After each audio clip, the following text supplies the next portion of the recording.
Om Swastiastu. Selamat datang pada video pembelajaran mata kuliah aljabar abstrak yang diampu oleh Ibu Made Juniantari SPD NPD. Pada video pembelajaran kali ini, saya Werdi bersama rekan-rekan kelompok 2 akan membahas materi tentang subgrup. Adapun anggota dari kelompok 2 yaitu Dia Idilia dari kelas 4B, Darmaswari dari kelas 4D, dan saya sendiri Werdi dari kelas 4B, dan Rama dari kelas 4D. Baik, kita langsung saja beralih pada materi definisi subgrup. Misalkan operasi bintang pada G adalah grup. Himpunan bagian tak kosong H dari G disebut subgrup dari G jika operasi bintang pada H merupakan grup. Sebagai contohnya, himpunan bilangan real dengan operasi penjumlahan biasa merupakan grup. Himpunan bilangan bulat atau Z merupakan himpunan bagian dari bilangan real atau R dari bilangan bulat terhadap operasi penjumlahan juga membentuk grup. Jadi bilangan bulat terhadap operasi penjumlahan merupakan subgrup dari bilangan real terhadap operasi penjumlahan. Salah satu hal yang perlu diperhatikan adalah operasi yang didefinisikan pada subgrup harus sama dengan operasi pada grup. Himpunan bilangan bulat dengan operasi penjumlahan merupakan grup. Himpunan S yaitu min 1,1 merupakan himpunan bagian dari bilangan bulat dan membentuk grup terhadap operasi perkalian. Namun kita tidak dapat menyatakan bahwa himpunan S terhadap operasi perkalian subgrup dari bilangan bulat terhadap operasi penjumlahan karena operasi yang berlaku pada keduanya itu berbeda. Setiap grup mempunyai sedikitnya 2 subgrup. Subgrup yang dimaksud adalah dirinya sendiri dan himpunan yang hanya memuat elemen identitas dari grup tersebut. Kedua subgrup ini dinamakan dengan subgrup trivial. Sebelum membahas lebih lanjut, mari kita mengingat beberapa sifat grup yang akan digunakan pada pembahasan kali ini. Misalkan G merupakan grup untuk setiap X, Y elemen dari G, dan N elemen dari bilangan bulat berlaku. Yang pertama, X pangkat min 1 pangkat min 1 sama dengan X. Yang kedua, X pangkat min 1 pangkat N sama dengan X pangkat N pangkat min 1. Dan yang ketiga, X Y pangkat N sama dengan X pangkat N Y pangkat N jika G merupakan grup abelian. Kita langsung beralih pada materi yang kedua yaitu mengenai teorema dari subgrup. Dalam pembahasan kali ini, kita menyatakan grup operasi bintang pada G cukup dengan G dan hasil operasi A bintang B dengan AB. Misalkan pada sifat ketiga di atas. Berdasarkan definisi subgrup, kita perlu memeriksa keberlakuan syarat-syarat grup, mulai dari himpunan tersebut tidak kosong sampai pada keberadaan inverse dari setiap elemen.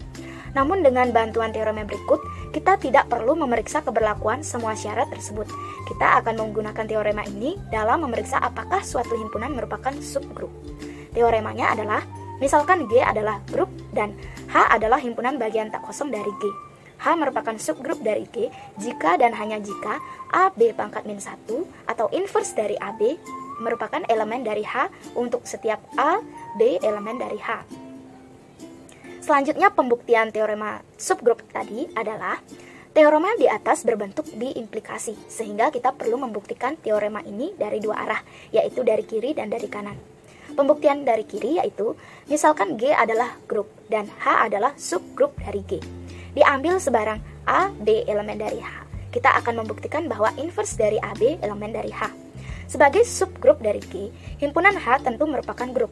Setiap elemen grup mempunyai inverse, sehingga B elemen H berakibat inverse dari B elemen H. Kita juga mempunyai A elemen H berdasarkan sifat tertutup pada grup H, diperoleh inverse dari AB elemen H, sehingga terbukti. Selanjutnya pembuktian dari kanan yaitu, misalkan G adalah grup dengan elemen identitas epsilon dan H adalah himpunan bagian tak kosong dari G. Pada himpunan H berlaku inverse AB elemen dari H. Untuk setiap A, B elemen H, kita akan membuktikan bahwa H subgrup dari G, yaitu dengan menunjukkan bahwa H itu juga grup. Sebagai himpunan bagian dari grup G, himpunan H juga memenuhi sifat asosiatif terhadap operasi pada G. Diketahui himpunan H tak kosong, artinya terdapat suatu X elemen H. Berdasarkan hipotesis, X elemen H berakibat X pangkat min 1 sama dengan epsilon elemen H. Jadi, H mempunyai elemen identitas. Berikutnya epsilon, X elemen dari H berakibat EX pangkat min 1 sama dengan X pangkat min 1 elemen dari H. Artinya, setiap elemen H mempunyai inverse. Terakhir, kita tinggal membuktikan bahwa H memenuhi sifat tertutup. Diambil sebarang X, Y elemen H. Kita akan menunjukkan bahwa X, Y elemen H, setiap elemen H mempunyai inverse sehingga Y pangkat min 1 elemen H. Berdasarkan hipotesis X, Y pangkat min 1 elemen H berakibat bahwa X, Y pangkat min 1 pangkat min 1 sama dengan X, Y elemen H, yaitu sifat yang pertama. Jadi, H merupakan grup berdasarkan definisi H subgrup dari G, sehingga sudah terbukti. Baik, berdasarkan teorema di atas, prosedur untuk memeriksa apakah H merupakan subgrup dari grup G adalah sebagai berikut. Yang pertama, periksa apakah H bukan himpunan kosong. Yang kedua, periksa apakah H himpunan bagian dari G. Dan yang ketiga, asumsikan A, B elemen H. Kemudian tunjukkan bahwa inverse dari AB adalah elemen dari H. Baik, di sini saya akan menyampaikan satu contoh soal mengenai subgrup untuk lebih mudah kita memahaminya. Contohnya yaitu, misalkan G adalah grup abelian atau grup komutatif dengan elemen identitas epsilon. Buktikan bahwa H sama dengan X elemen G, di mana X kuadrat sama dengan epsilon, merupakan subgrup dari G. Pembuktiannya adalah, misalkan G adalah grup abelian dengan elemen identitas epsilon. Kita akan membuktikan H subgrup dari G. Pertama, kita perlu menunjukkan bahwa H bukan himpunan kosong. Elemen identitas epsilon memenuhi epsilon kuadrat sama dengan epsilon, sehingga epsilon dari elemen dari H. Artinya, H itu bukan himpunan kosong. Berikutnya, kita perlu menunjukkan bahwa H merupakan himpunan bagian dari G. Namun, hal ini jelas terjadi berdasarkan definisi himpunan H pada soal. Selanjutnya, diambil sebarang A, B elemen H. Kita akan menunjukkan bahwa inverse dari AB elemen dari H. Untuk itu, kita perlu memeriksa apakah benar inverse dari AB kuadrat sama dengan epsilon. Sebagai elemen dari H, A dan B memenuhi A kuadrat sama dengan epsilon, dan B kuadrat juga sama dengan epsilon. Perhatikan bahwa pada layar, AB pangkat min 1 pangkat 2 sama dengan AB pangkat min 1 dikali AB pangkat min 1. Ini merupakan definisi pangkat. Dan selanjutnya, A dikali B pangkat min 1 dikali A dikali B pangkat min 1. Itu merupakan sifat asosiatif. Dan selanjutnya sama dengan A dikali AB pangkat min 1 dikali B pangkat min 1. Itu menunjukkan bahwa G itu grup abelian. Selanjutnya, AA dikali dengan B pangkat min 1 dikali B pangkat min 1. Itu menunjukkan sifat asosiatif juga. Selanjutnya, sama dengan A kuadrat dikali B pangkat min 1 dikali pangkat 2 merupakan definisi pangkat. Dan selanjutnya, itu sama dengan A pangkat 2 dikali B pangkat 2 dikali pangkat min 1. Itu merupakan sifat yang kedua. Sama dengan E pangkat min 1. Sama dengan E. E merupakan inverse, epsilon merupakan inverse dari epsilon tersebut. Sehingga diperoleh AB pangkat min 1 pangkat 2 sama dengan epsilon. Artinya, AB pangkat min 1 elemen dari H. Jadi, terbukti bahwa H subgrup dari G. Baik, itu dia penjelasan mengenai definisi subgrup, teorema subgrup, beserta satu contoh soal subgrup. Untuk contoh soal dan materi berikutnya akan dijelaskan oleh rekan saya. Terima kasih. Baik, jadi saya akan melanjutkan presentasi dari teman saya, yaitu contoh soal subgrup yang kedua. Misal, G adalah grup, himpunan bagian tak kosong H dari G merupakan subgrup G jika dan hanya jika untuk setiap AB elemen dari H berlaku AB elemen dari H dan B inverse elemen dari H. Buktinya, misal G adalah grup dan H himpunan bagian tak kosong dari G, pernyataan pada soal berbentuk B implikasi, sehingga kita perlu membuktikannya dalam dua arah. Yang pertama, dari kiri, diketahui H subgrup dari G, berarti H merupakan grup, diambil sebarang A, B elemen dari H. Grup H memenuhi sifat tertutup, yaitu AB elemen dari H dan B elemen dari H, mempunyai inverse, yaitu B inverse elemen dari H, terbukti. Yang kedua, dari kanan, diambil sebarang AB elemen dari H. Kita akan membuktikan bahwa H subgrup dari G. Untuk itu, kita perlu menunjukkan bahwa AB inverse elemen dari H. Berdasarkan hipotesis pada soal, B elemen dari H berakibat B inverse elemen dari H. Selain itu, A B inverse elemen dari H berakibat AB inverse elemen dari H. Jadi, H subgrup dari G, terbukti. Untuk contoh soal subgrup yang ketiga, yaitu Q dalam operasi biner atau grup bilangan-bilangan rasional tidak nol di bawah operasi perkalian adalah subgrup dari R dalam operasi biner. Grup bilangan-bilangan real tidak nol di bawah operasi perkalian. Memang, Q dalam operasi biner subset dari bilangan real dalam operasi biner, karena setiap bilangan rasional adalah suatu bilangan real, atau bilangan rasional merupakan bagian dari bilangan real. Selanjutnya, hasil kali dari dua bilangan rasional adalah rasional. Jadi, dapat dikatakan bahwa Q dalam operasi biner tertutup terhadap operasi perkalian. Kemudian, inverse atau kebalikan dari bilangan rasional adalah suatu bilangan rasional. Maka, dapat dikatakan bahwa Q dalam operasi biner tertutup terhadap inverse-inversenya. Ketika operasi di G dilambangkan dengan simbol penjumlahan, maka yang pertama, jika jumlah dari setiap pasangan elemen-elemen S ada di S, dapat dikatakan bahwa S tertutup terhadap operasi penjumlahan. Yang kedua, jika negatif dari setiap elemen S ada di S, dapat dikatakan bahwa S tertutup terhadap negatif-negatifnya. Jika kedua hal itu terjadi, S adalah subgrup dari G. Untuk contoh soal subgrup yang keempat, yaitu himpunan semua bilangan bulat genap adalah subgrup dari grup adiktif atau grup dengan operasi penjumlahan bilangan bulat. Hal tersebut karena yang pertama, jumlah dari dua bilangan bulat genap adalah suatu bilangan bulat genap. Yang kedua, negatif dari bilangan bulat genap adalah suatu bilangan bulat genap. Jadi, dapat disimpulkan bahwa jika S adalah subgrup dari G, operasi dari S sama dengan operasi dari G. Dengan kata lain, jika A dan B adalah elemen-elemen dari S, hasil kali AB yang dihitung di S tepatnya adalah hasil kali AB yang dihitung di G. Contohnya, ini akan sia-sia mengatakan bahwa Q dalam operasi biner merupakan subgrup dari bilangan real terhadap operasi penjumlahan. Meskipun benar bahwa Q dalam operasi biner adalah subset dari bilangan real, operasi dari kedua grup itu berbeda.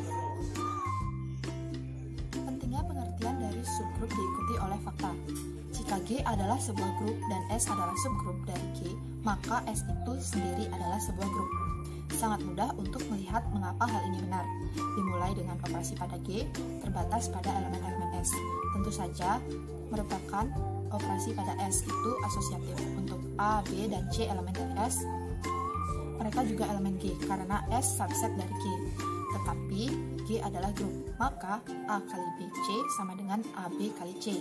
Kemudian elemen identitas E dari G ada di S dan terus menjadi elemen identitas di S. Untuk S bukan himpunan kosong.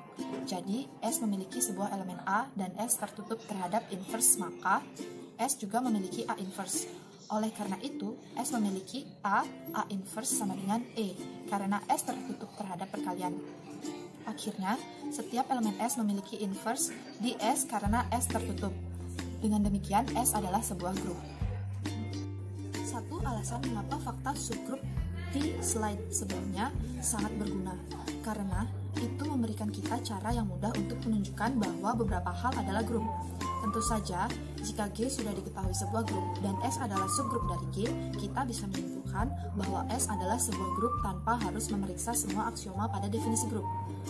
Perhatikan koleksi grup pada slide yang tertera. Himpunan 0 terhadap operasi penjumlahan, bilangan bulat terhadap operasi penjumlahan, Q terhadap operasi penjumlahan, bilangan real terhadap operasi penjumlahan, dan C terhadap operasi penjumlahan. Setiap grup merupakan subgrup dari grup yang berada di sebelah kanannya. Misalnya, bilangan bulat terhadap operasi penjumlahan merupakan subgrup dari Q operasi penjumlahan dan bilangan real dari operasi penjumlahan serta C dari operasi penjumlahan. Begitu juga untuk Q operasi penjumlahan merupakan subgrup dari bilangan real terhadap operasi penjumlahan dan C terhadap operasi penjumlahan. Lalu terdapat contoh soal. Diberikan G grup dan H subset dari G yang tak kosong, maka H subgrup dari G jika dan hanya jika untuk setiap A, B elemen dari H berlaku. A bintang B inverse elemen dari H. Pembahasannya yaitu diketahui H subgrup dari G. Ambil sembarang A, B elemen dari H, karena H subgrup maka terdapat B inverse elemen dari H. Berdasarkan sifat ketertutupan subgrup H, maka A bintang B inverse elemen dari H. Untuk arah sebaliknya, akan ditunjukkan H subgrup. Ekuivalen dengan menunjukkan terhadap identitas E elemen dari H. Dan untuk sebarang A, B elemen dari H menunjukkan A bintang B elemen dari H, sifat tertutup subgrup, serta memiliki inverse yaitu A inverse sedemikian hingga A inverse sama dengan E. Diketahui, H tidak sama dengan himpunan kosong, H merupakan subset dari G dan A bintang B inverse elemen dari H. Berdasarkan yang diketahui, ambil A sama dengan B. Sedemikian sehingga A bintang A inverse sama dengan E. Ambil sembarang AB elemen dari H. Berdasarkan yang sudah dibuktikan diperoleh E elemen dari H. Sesuai dengan yang sudah diketahui, B inverse sama dengan E bintang B inverse elemen dari H. Akibatnya, A bintang B sama dengan A bintang B inverse yang diinverskan elemen dari H. Jadi, sifat tertutup terpenuhi. Karena E elemen dari H berakibat A inverse sama dengan E bintang A inverse elemen H, jadi setiap A elemen dari H mempunyai inverse di H. Sifat atau asosiatif sudah diturunkan dari sifat grup, jadi H merupakan subgrup. Baik, terima kasih untuk kesempatannya. Di sini saya akan melanjutkan presentasi dari materi kami. Untuk selanjutnya adalah contoh soal diberikan himpunan G disertai operasi bintang merupakan suatu grup dengan operasi biner bintang dan H adalah A pangkat N, di mana N adalah himpunan bilangan bulat. Tunjukkan bahwa H subgrup dari G. Untuk pembahasannya, kita akan menyelesaikan kasus ini dengan menggunakan jawaban pada soal 1. Misalkan, himpunan G disertai operasi bintang grup, dan H subset tak kosong dari G, H subgrup dari G jika dan hanya jika, untuk setiap A, B himpunan dari H berlaku A bintang B inverse adalah himpunan dari H. Dalam hal ini, ambil sembarang P, Q adalah himpunan H, dan tunjukkan P bintang inverse Q adalah himpunan H, karena P himpunan H, maka P adalah A pangkat N, di mana N adalah himpunan bilangan bulat. Demikian pula karena Q adalah himpunan H, maka Q adalah A pangkat M, di mana M adalah himpunan bilangan bulat. Sedangkan Q inverse adalah A pangkat M inverse, yang sama dengan A pangkat negatif M, di mana M adalah himpunan bilangan bulat. Berarti P bintang inverse Q adalah A pangkat N dikali A pangkat negatif M, atau sama dengan A pangkat N dikurang M, di mana N dikurang M adalah bilangan bulat. Jadi P bintang Q inverse bagian dari H, terbukti bahwa H adalah subgrup dari G. Di sini perlu diingat bahwa banyak grup yang kita gunakan pada matematika adalah grup yang elemennya merupakan fungsi. Fungsi f himpunan bilangan real melambangkan himpunan semua fungsi dari bilangan real ke bilangan real. Dalam kalkulus kita sudah mempelajari bagaimana untuk menjumlahkan fungsi. Jika f dan g merupakan fungsi dari himpunan bilangan real ke himpunan bilangan real, jumlah dari dua fungsi tersebut adalah fungsi f ditambah g yang diberikan oleh f ditambah gx atau sama dengan fx ditambah gx untuk setiap x adalah bilangan asli. Jelas, f plus g sekali lagi adalah fungsi dari bilangan real ke bilangan real juga dan ditentukan secara unik oleh f dan g. Pada operasi ini harus menghasilkan hasil yang sama, yaitu fx ditambah gx ditambah hx, dan f plus g plus hx memiliki nilai yang sama. Elemen netral dari fr adalah fungsi u, diberikan oleh ox sama dengan u untuk setiap bilangan real x. Untuk menunjukkan o ditambah f sama dengan f, kita harus menunjukkan o plus fx sama dengan fx untuk setiap bilangan real dari x. Hal ini benar mengingat o ditambah fx sama dengan ox ditambah fx sama dengan 0 ditambah fx sama dengan fx. Akhirnya, inverse untuk setiap fungsi f adalah fungsi negatif f yang diberikan oleh negatif fx sama dengan negatif fx untuk setiap bilangan real x. Untuk itu harus mengetahui bahwa f ditambah negatif f sama dengan o untuk setiap fungsi f. Fr dengan operasi biner penjumlahan untuk fungsi penjumlahan adalah grup dari fr dengan operasi biner penjumlahan, atau sederhananya fr. Detailnya cukup sederhana, tapi pertama-tama kita harus mengingat apa yang diperlukan dua fungsi untuk menjadi sama. Jika f dan g adalah fungsi dari himpunan bilangan real ke himpunan bilangan real, maka f dan g sama atau f sama dengan g jika dan hanya jika fx sama dengan gx untuk setiap x bilangan untuk setiap x elemen bilangan real. Dengan kata lain, untuk menjadi sama, f dan g harus menghasilkan nilai yang sama ketika diterapkan pada setiap x elemen bilangan asli. Untuk memeriksa bahwa operasi biner penjumlahan adalah asosiatif, kita harus menunjukkan f plus g plus h sama dengan f plus g plus h. Dengan untuk yang pertama, kita jumlahkan dulu g ditambah h baru ditambah dengan f, lalu f ditambah g baru ditambah h. Untuk setiap tiga fungsi f, g, dan h di fr. Ini berarti untuk semua bilangan real, f ditambah G ditambah HX sama dengan F ditambah G ditambah HX. Pada grup G manapun, subset satu elemen E hanya berisi elemen netral adalah sebuah grup. E tertutup terhadap operasi perkalian karena E dikali E sama dengan E, dan tertutup terhadap inverse karena inverse E sama dengan E. Di sisi lain, seluruh grup G jelas merupakan subgrupnya sendiri. Kedua contoh ini masing-masing adalah subgrup terkecil dan terbesar yang memungkinkan dari G. Mereka disebut trivial subgrup dari G. Semua subgrup lain dari G disebut proper subgrup atau subgrup sejati. Misalkan, G adalah grup dan A, B, dan C adalah elemen-elemen dari G. Didefinisikan S sebagai himpunan bagian dari G yang berisi semua kemungkinan hasil kali dari A, B, C, dan inverse-inversenya dalam urutan apapun dengan pengulangan faktor yang diizinkan. Jadi elemen S adalah A dikali B dikali inverse dari C atau inverse dari C dikali inverse dari A. Selanjutnya, BR mewakili himpunan semua fungsi berkelanjutan dari himpunan bilangan real ke himpunan bilangan real.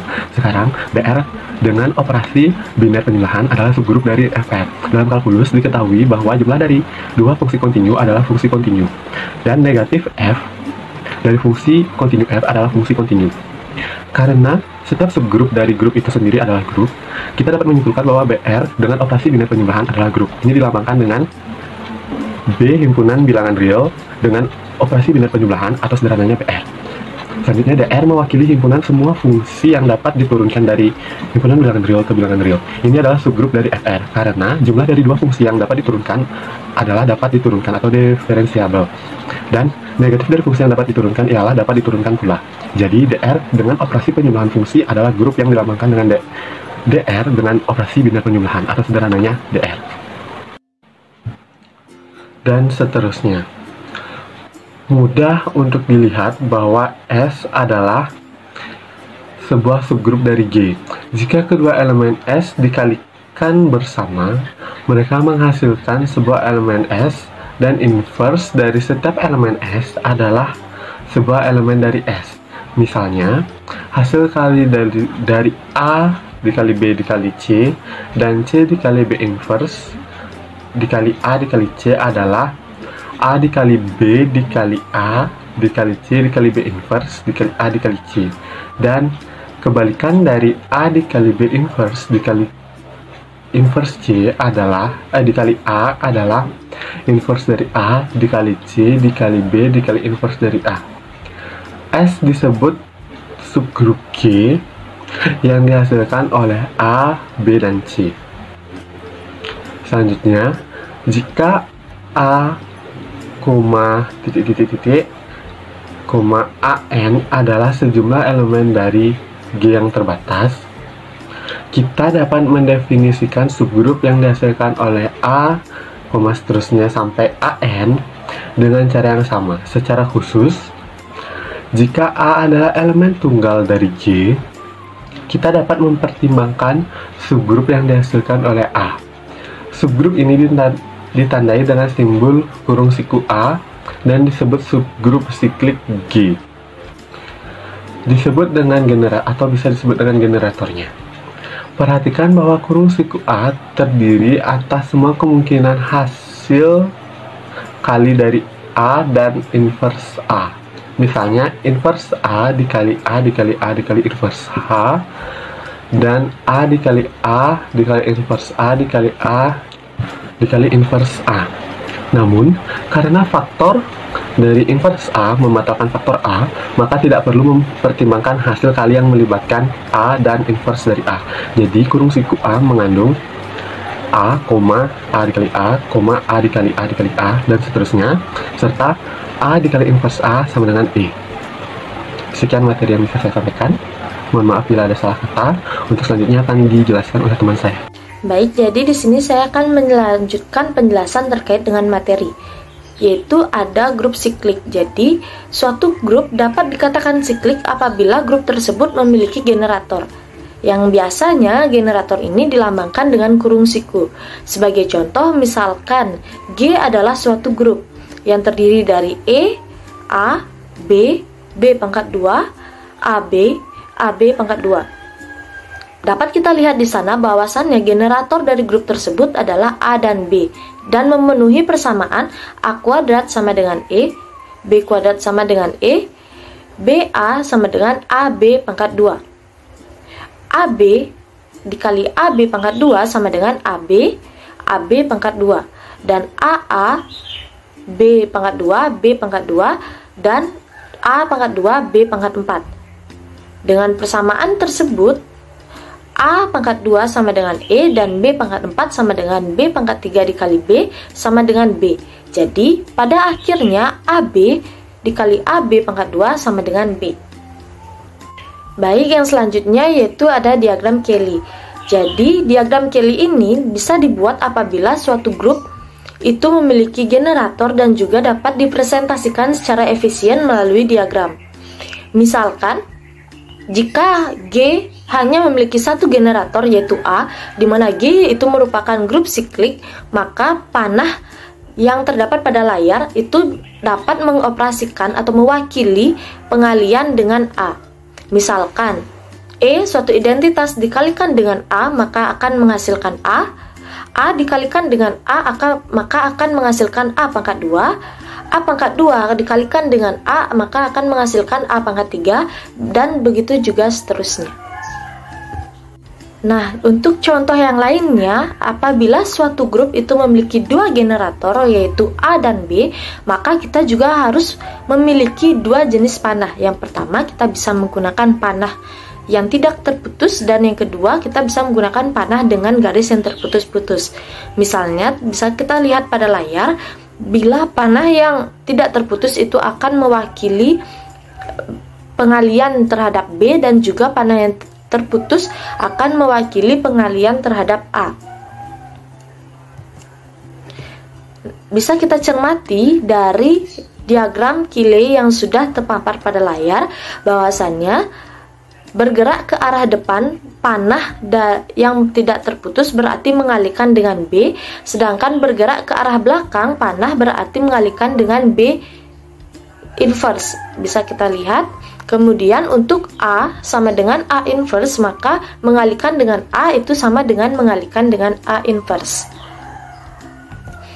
Nah, dari diagram Kelly tersebut kita dapat mengerai beberapa informasi.